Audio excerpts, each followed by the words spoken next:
Möhtərəm, əziz, izzətli möminlər, əzana qədər ki, zamanımız, vaxtımız ərzində yenə Allah üçün xatırlatma edəcəyik. Allah'tan arzum, istəyim, diləyim budur ki, bu xatırlatma həm onu edənə, həm də dinləyənlərə fayda versin. Möhtərəm möminlər, bugünkü xatırlatmamızın mövzusu səmanın çıraqları və eyni zamanda Allah Resulü sallallahu aleyhi ve sellem tərəfindən səmanın əlamətləri, əmanətləri deyə adlandırdığı göy cisimləri, güneş, ay və ulduzlar barəsindədir. Kur'an-ı Kerim'de Uca Allah birçok surede güneşe, aya ve ulduzlara dikkatimizi çekerek onların dünyamız için, insanlık için ehemmiyetinden, öneminden bahsetmiş, həmçinin onlarda özünün Allah Azze ve Celle'nin qüdrətinə dəlalət edən, onun əngin əzəmətinə, onun dünyamız və kainat üzərində hakimiyyətinə dəlalət edən birçok ayələr zikr etmiştir, bəyan etmiştir. Rahman suresində, Şəms suresində və Yasin suresində və digər birçok surədə Uca Allah bu barədə beyanlar etmiştir. İnşallah biz de bugün Allah razı olsun bu kitabı yazıp ərsiyə gətirənlərdən kimsə həm təfsir oxumaq istəyirəm, həm hədis oxumaq istəyirəm, həm Quranın mənasını, həm hədislərin şərhini bilmək istəyirəm. Niyyətində varsa, baxın bu kitab demək olar ki, Azərbaycanda məscidlərin əksəriyyətində var. Məscidimizdə də bir neçə nüsxələr var məsciddə. Məscidə gəldiyi zaman alın əlinizə oxuyun. Çox gözəl, çox möhtəşəm kitabdır. Yəni son illərdə, müasir dövrümüzdə ən gözəl qələmə alınmış kitablardan da Türkiyədə qələmə alınıb, yazılıb, böyük bir heyət tərəfindən yazılıb, Azərbaycan dilinə də tərcümə olunur. Azərbaycan İlahiyyat İnstitutunun müəllimləri tərəfindən tərcümə olunmuş bir əsərdir. Çox gözəl əsərdir. İnşallah biz də artıq vaazımıza çıxanda bu kitabdan istinad edərək, bu kitaba əsaslanaraq vəzlərimizi edirik, özümü qəsd edirəm və bu ardıcılıqla davam edib gedirik. Allah müvəffəq eləsin. Bir zamanlar bəlkə deyərik ki, bu kitabların 7'sini de bitirdik. Ve böylece hadisler aziz kardeşler, Ebu Burde'nin atasından naklettiğine göre Resulullah sallallahu aleyhi ve sellem başını göy yüzüne kaldırmış ve ravi zikredir ki o başını tez tez göy yüzüne kaldırardı. Tez tez başını göy yüzüne kaldırardı. Sonra da böyle buyurmuştur. Ulduzlar gökyüzünün teminatıdır. Ulduzlar gökyüzünün teminatıdır. Ulduzlar yok oldukta gökyüzüne vəd edilen gələr. İndi sözün bu yerinde bazen şahide oluruz, eşidirik, görürük ki mesela Müslümanlar Kur'an-ı Kerim'i açık, yalın şekilde, heç bir izah ve şerh olmadan okuyur veyahut da özü başlayır məna vermeye. Kur'an-ı Kerim'in çok açık, anlaşılmayan, müteşabih olan ayələri barəsində izahlar vermeye başlayır. Ve həmçinin hədislerde de müteşabihler var. Mənaları onun batininde gizli olan, aslında Allah Resulü sallallahu aleyhi ve sellem'i söylerken başka bir məqsəd güddüyü mənalar vardır. Bak bu hadisler onlardan biridir. Ne diyor Allah'ın Resulü sallallahu aleyhi ve sellem? En-nucumu emanetul lis-semai. Ulduzlar gökyüzünün teminatıdır. Ne demektir bu? Bu o demektir ki biz, nece ki Allah Resulü sallallahu aleyhi ve sellem zaman zaman tez başını semaya kaldırıp ulduzların göründüğü zamanda, geceler, akşamlar tabii ki, kaldırıp semaya bakardısa, bugün de biz başımızı kaldırıp semaya baktığımız zaman ulduzları orada görürükse, tabii ki aydın semadan söhbət gedir, bulut olmadığı zamanlardan söhbət gedir. Ulduzları görürükse, hele ki kıyamet kopmuyor demektir. Ne zaman ki ulduzlar görünmeyecek, o zaman kıyamet kopacaktır. Yani kıyamet kopmuştur. Çünkü ulduzlar tökülecek, ayelerde var değil mi? Ulduzlar tökülecek. Sanki bir şeyler tökülürmüş gibi ulduzlar tökülecek. Elbette ki bize en yakın ulduz, Allah razı olsun Velilay'dan, benim elimden zaman zaman bu göy cisimleri hakkında güzel hesaplamalar edip bazında bize söylüyor. En yakın ulduz güneştir bize. Bize en yakın ulduz güneştir. Şimdi görün uzaktakiler, bizden ne kadar uzak mesafede olanlar var. Bunlar Rabbimizin el-vahid olduğuna, onun her şeye kadir olduğuna delalet etmiyor mu? Aslında Resulullah sallallahu aleyhi ve sellem ashabına tevhidi öğretirdi. Resulullah sallallahu aleyhi ve sellem ashabına Allah azze ve celle'nin sonsuz kudret ve azametini anlatırdı.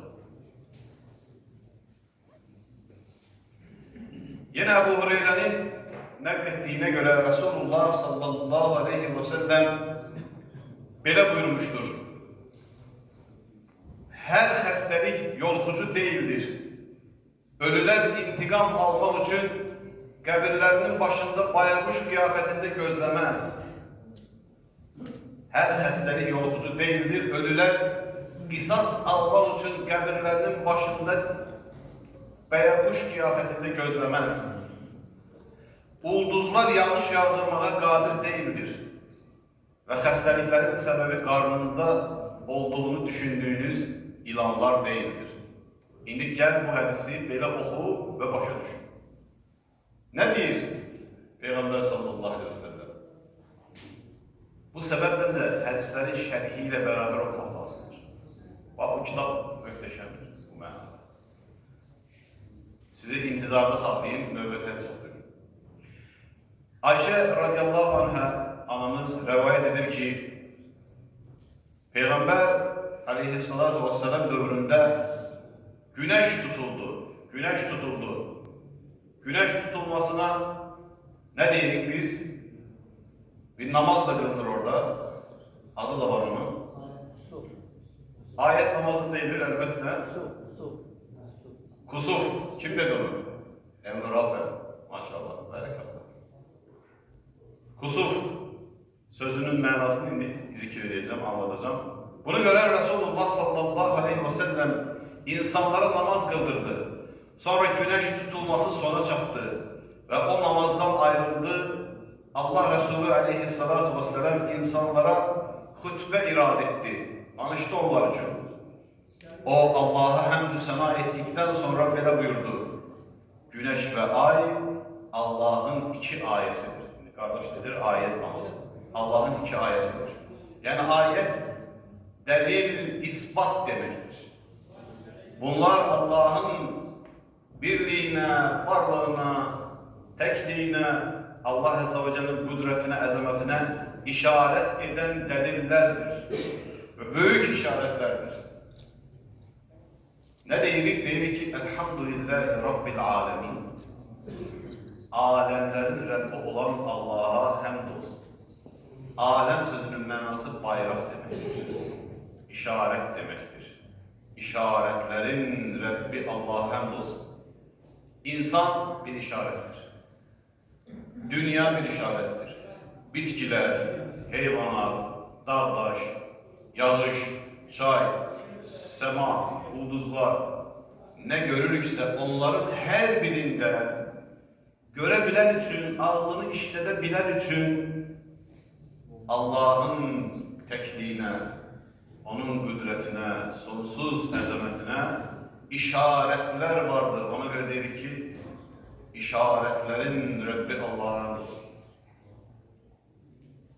Yəni, anlayaraq başa düşmək, başa düşdüyümüzü iman ilə, yəqinliklə qəlbimizə yerləşdirmək, namazı qurarkən Elhamdülillahi Rabbil Alemin, mən də bir işarətəm Allahın varlığına, birliyinə. Gör Allah Azze ve Celle necə mükəmməl bir varlıq yaradır. Hər hansı bir insanın ölümünə veya dünyaya gəlişinə görə ay və güneş tutulmaz. Bunlara güneş ve ay tutulmasına şahit olduqda Allah'ı zikr edin, tekbir getirin, namaz kılın ve sədəqə verin. Ne üçün? Çünkü bunlar tutulduğu zaman kıyamet kopacak. Bunlar artık vəzifəsini icra edebilmediği zaman artık Allah'ın hükmü gelmiştir. Güneşin eceli gelmiştir. Ayın eceli gelmiştir. Kainatın eceli gelmiştir. Kıyamet kopacak. O zaman ey Allah'ın iman getiren kulları, hayır işe tələsin. Allah'ı zikredin. Allah'ı zikredin. La ilahe illallah. Tekbir getirin. Allahu Ekber. Çünkü son olabilir insanlık için. Kainat için, dünya için son olabilir. Kıyamet olabilir. Büyük ihtimaldir olması, o zaman hayre yönelir. Bir hadis var bilirsiniz. Ağaç ekmek barisinde. Allah Resulü sallallahu aleyhi ve sellem demiştir ki, kıyamet koptuğu zaman elinizde bir ağaç fidanı olsa, ağaç ne deniyor? Küsüğü dedik. Balaca bir ağaç olsa onu ekin. Yani ağaç ekirdin, hazırlaşırdın ekmeğe, kuyusunu kalmışsan, neylemişsin, ekeceksen, kıyamet koptu, ağacı tullama. Ek onu, o da senin için bir hayırdır. Çünkü sondur artık. Yani burada da Allah Resulü diyor ki, namaz kılın ve sədəqə verin. Yani hayatı, dünyamızı, ömrümüzü şuurlu şekilde yaşayıp tamamlamak gerekir.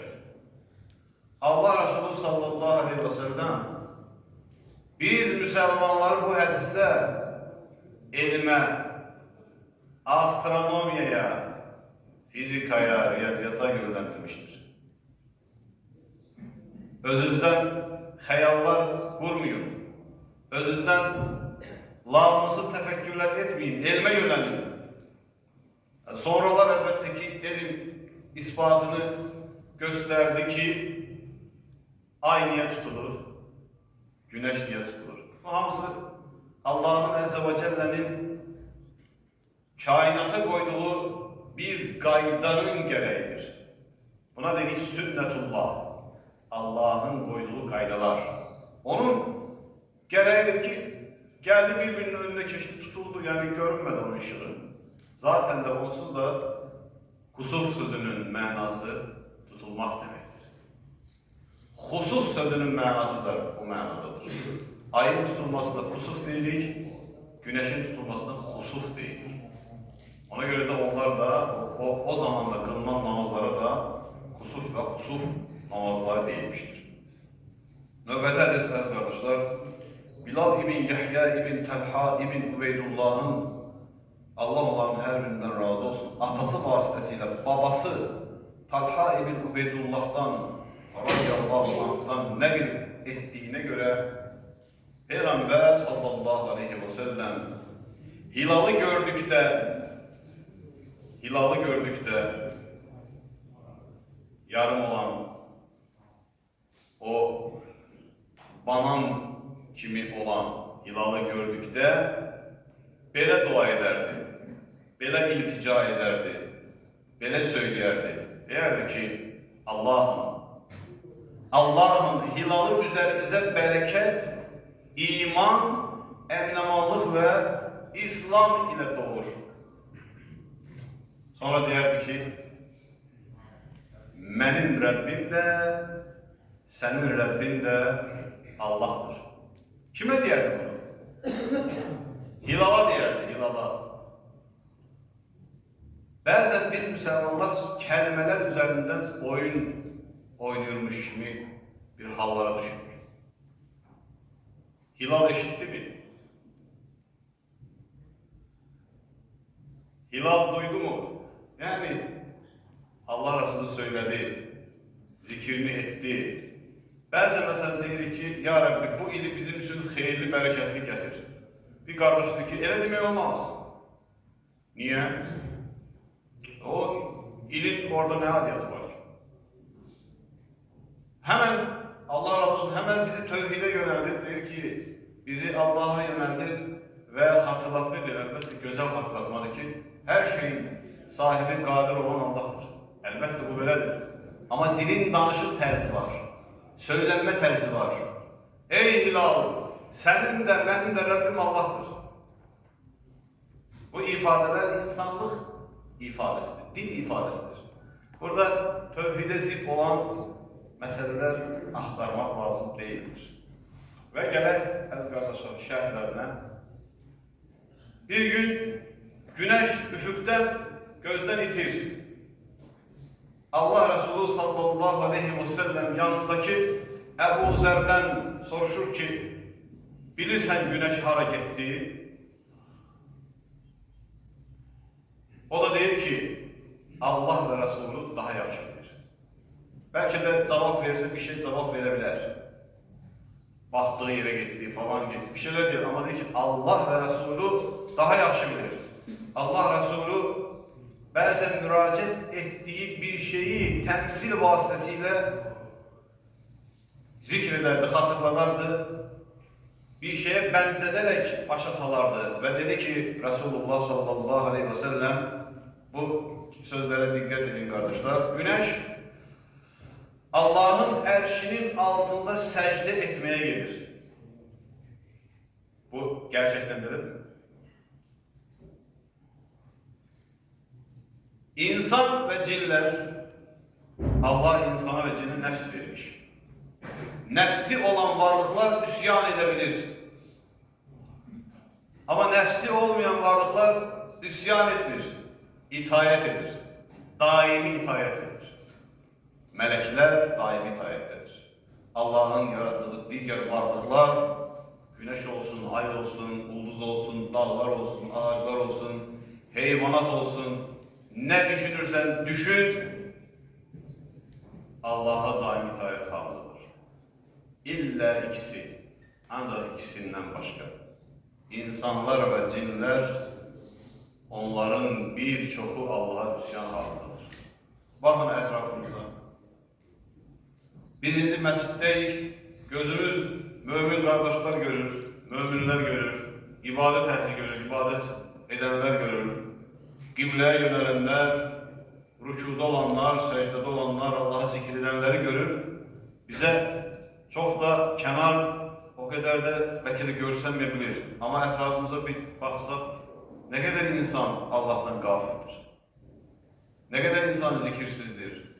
Destamazsız, usulsuz, ibadetsiz. Ne kadar insan əxlaqdan kənardır, ədəbdən uzaqdır. Onları kim çatdıracaq? Biz.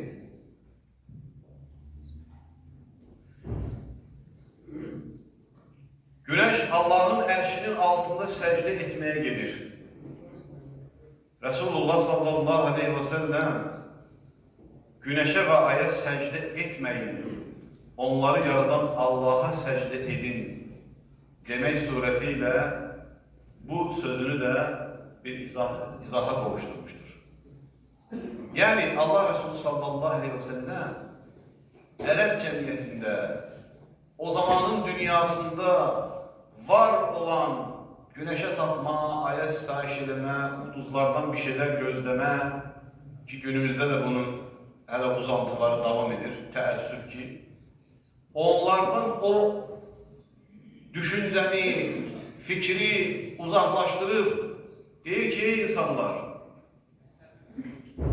ulduz falı falan, nə bilim, cürbəcür məsələlər, onlardan öz həyatını istiqamətləndirməyə çalışırsan, bir şeyler gözləyirsən, bir şeyler umursan, belə olacaq, elə olacaq, onlar belə vəd edir, bunlar belə deyir.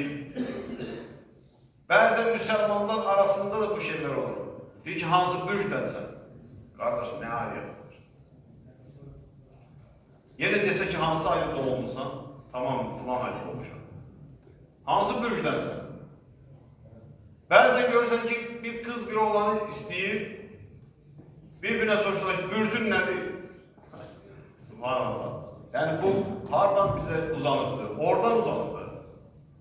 O zamanlar İbrahim Aleyhisselam'ın zamanından belki ondan evvel de güneş, ay, ulduzlara tapanlar, istahiş edenler vardır.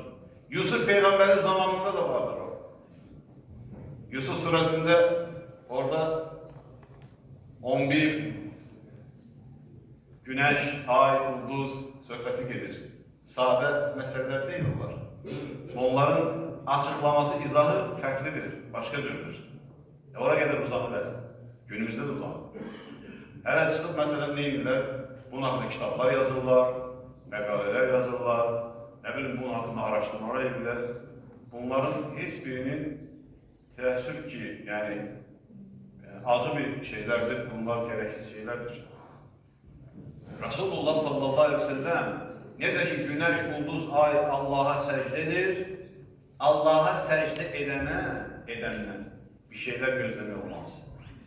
Herkes bir ve var olan Allah'a secde etmelidir. Yani yine de Resulullah sallallahu aleyhi ve sellem müminleri, Müslümanları tevhide yöneldir.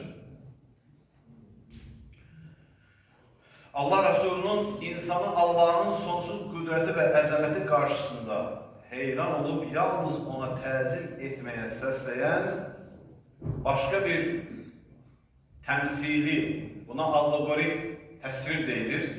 Yani bir meseleni anladarken, başa salarken, mücerret olan şeylerden bəhs ederken, bizim onu anlamamız için onu gözle görünen şeylerle mukayese ederek bize bahsetmiştir, danışmıştır. Resulullah sallallahu aleyhi ve sellem. Peygamber sallallahu aleyhi ve sellem deyir ki, gün gelecek, Allah artık güneşe diyecek ki senin vazifen bitti. Biraz evvel söylediğimiz gibi. Senin vazifen bitti. Senin vazifen bitti dediği zaman güneşe, güneş hardan çıkacak? Battığı yerden çıkacak, kalpten çıkacak. Artık güneşin vəzifəsi bitmiştir. Əcəli bitmiştir. O zaman kıyamet kopacak. Güneş de özü için müəyyən olmuş yerde seyreder. Allah ona bir əcəl təyin edib, o orada seyredip gelir.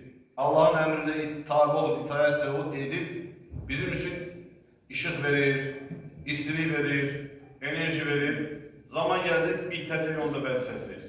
Ve vazife bittikte artık kıyamet olacak. Bu yenilmez kuvvet sahibi olan her şeyi bilen Allah'ın takdiridir. Yasin suresinin 38. ayetinde. Müslümanlar olarak təəssüf ki astronomiya ve diğer ilimlerden çok kenara kalmışım, uzak kalmışım. Deyir ki, gelecek deyir, göylerde aktarmak olar. Yani kosmosta, galaktikada görürse artık neler baş verir. Adam burada oturup başka bir ülkede kiber muharebe edilir. Kiber muharebe. Yani vaktiyle kılıçla idi, sonra silahla idi, kiber muharebeler. Burada oturur, senin evinde neyse partladır. Kiber muharebe, internet vasıtasıyla. Ama biz Müslümanlar bu gibi şeylerden uzak kaldık. neyimize lazım, neyimize gerek. Ama hadislerde Resulullah sallallahu aleyhi ve sellem bize elmi teşvik edir. Yani başkasına hücum etmek için yok. Özünü korumak ve müdafiye etmek için teşvik edir. Belki de bize garibe gelir. Kardeş, koy namazımızı kılalım, ibadetimizi eleyelim, duamızı eleyelim, zikrimizi eleyelim, hutbeye kulak asaq, işimiz bitsin bundan. Bundan iş bitmez. Allah Azze ve Celle dünyanı Adem Aleyhisselam'a emanet edildi. Adem Aleyhisselam'a emanet edildi. Onu canişin təyin etdi. Onu xəlife təyin etdi. Onu peygamber təyin etdi. Ve onunla beraber Allah'a ve ona iman getirenlere emanet etti Allah Azze ve Celle dünyanı. Bu dünyanın halı ilk növbədə Müslümanlardan soruşulacaq. Birisi dağıtmış dünyanı, edepsizliği eləmiş, əxlaqsızlığı eləmiş, dünyanı xarabaya çevirmiş. Ondan daha sonra soruşulacaq. İlk dəfə əmanəti kimə vermişsə, gel göre emanete sahip çıktınız mı? Çıkabilmedik. Niye çıkabilmedik? Kimse səhvkarlıq elədi. Kimse yattı, yuxuya gitti, uyudu, işini hakkıyla yerine getirmedi. İşin ehli olmadığı halde geldi, işin başında durdu. Mənəm dedi ve iman getirmeyenler öne geçti. Resulullah sallallahu aleyhi ve sellem hicret ederken bir nefer müşrik ile anlaştı. Şifahi anlaşma kurdu. Dedi ki bizi Mekke'den Medine'ye çattır. O da razılaştı. 2 deve mukabilinde.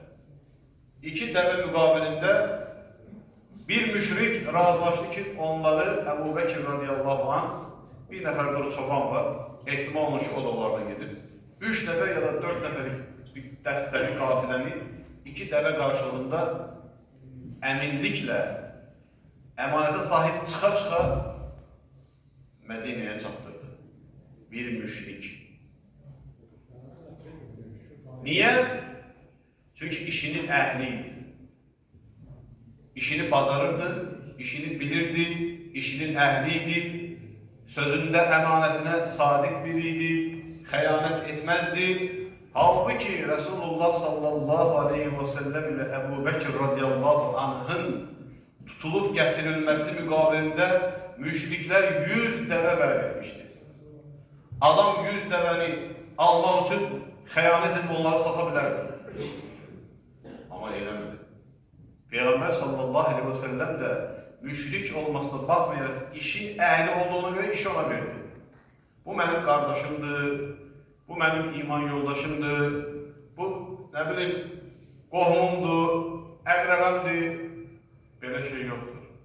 İşin ehli olmak lazımdır. Sünnete müvafık olan da işi bazılarına vermek lazımdır.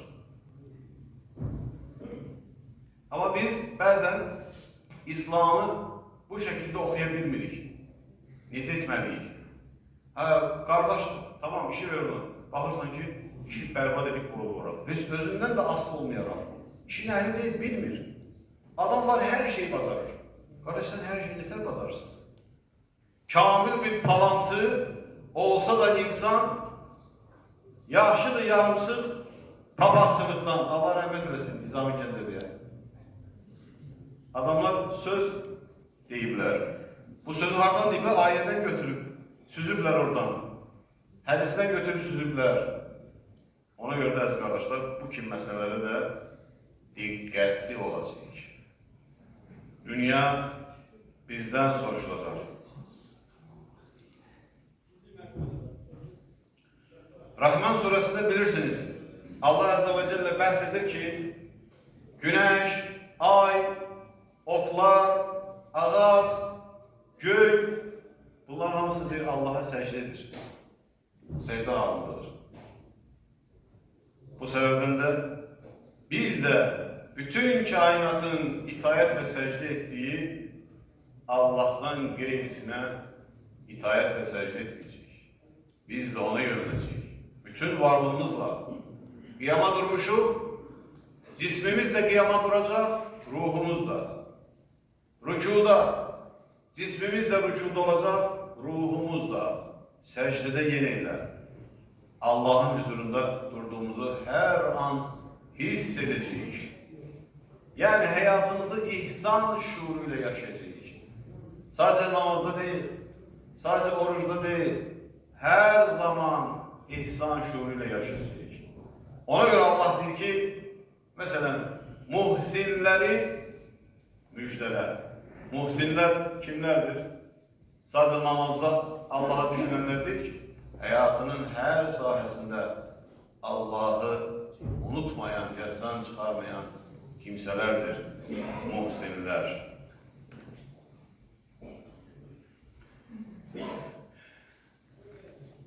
Dediğimiz gibi bugün muasır dövrde ulduz falı, astrolojiya, bürcler, bu gibi şeyler barəsində təəssüf ki, yine de yanlış etikat ve düşünceler devam etmektedir.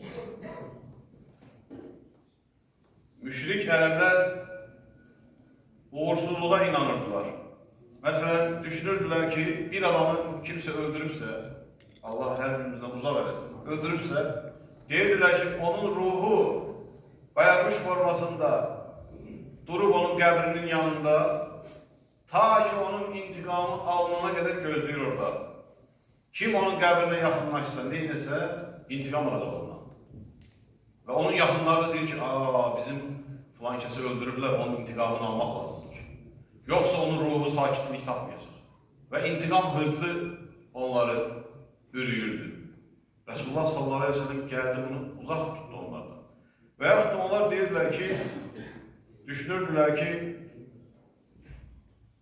kuş ellerinde tuturdular, onu uçururdular. Mesela gelirdi, kuş işiyle meşgul olanlar vardır. Bizde de var bu ifade, kuşbaz değiller. Kuşla meşgul olan adamlar. Ama indi eğlence falan üçündür. Bunun əsli kökü gelip dayanır fal üçün. Adam ne edirdi? Gelirdi yanına onun derdi ki ben bir niyetim var, dileğim var, isteğim var, arzum var. Gör necə çıkacak o. Sen adıyla kuş uçururdu. Eğer kuş sağ tarafa geçse sağa döndü. Sağa dön. Geçse deyirlər ki, həmin adında sənin işlərin yaxşı olacaq. Kuş sola dönüp geçse, kuşu da uçup gedə bilər. Sola gelip uçsa, deyirlər ki, yox, bu işten almayacaq. Həmin adam ne olurdu? Kuşun uçmasına göre öz niyetlerini, isteklerini, işini, gücünü izah eder. Böyle bir şey var mı? Böyle bir şey, Allah Resulü bunu da aradan kaldırır. Bəziləri düşünürdü ki, yolxucu xəstəliklərin özündə onlarda ilahi qüvvə var. Elə düşünürdülər ki, yolxucu xəstəliklərdə ilahi qüvvə var. Yolxucu xəstəliklər lənətlənmiş xəstəliklərdir. Onlar insandan insana keçəndə əslində insan lənətlənmiş olur deyə düşünürdülər. Halbuki Allah Resulü sallallahu aleyhi ve sellem bu kimi hadiselerin karşısında onun tedbirini görmeyi insanlara öğretti. Müslümanlara öğretti, başa saldı. İman edenlere öğretti, başa saldı ki bir yerde yolcu xəstəliyi varsa oradan uzak durun ki size geçmesin. Veyahut da sende varsa sen aparma ora. Korun yani. Xəstəliklərdən bu şekilde korun. Bəziləri düşünürdü ki onun karnından, mədəsində ilanlar gəzir. Ve o ilanlar onun xəstələnməsinə, ölməsinə səbəb olur. Haradadır belə bir şey? Yani Allah Resulü sallallahu aleyhi ve sellem her birini, onlar bu düşünceler her birini temizliye, paşlaya onları tövhid ehli, muvahhid insanlar haline getirdi, müminler haline getirdi, muhsinler, müslimler haline getirdi. Bu hadisi ben size izah etmedim değil mi?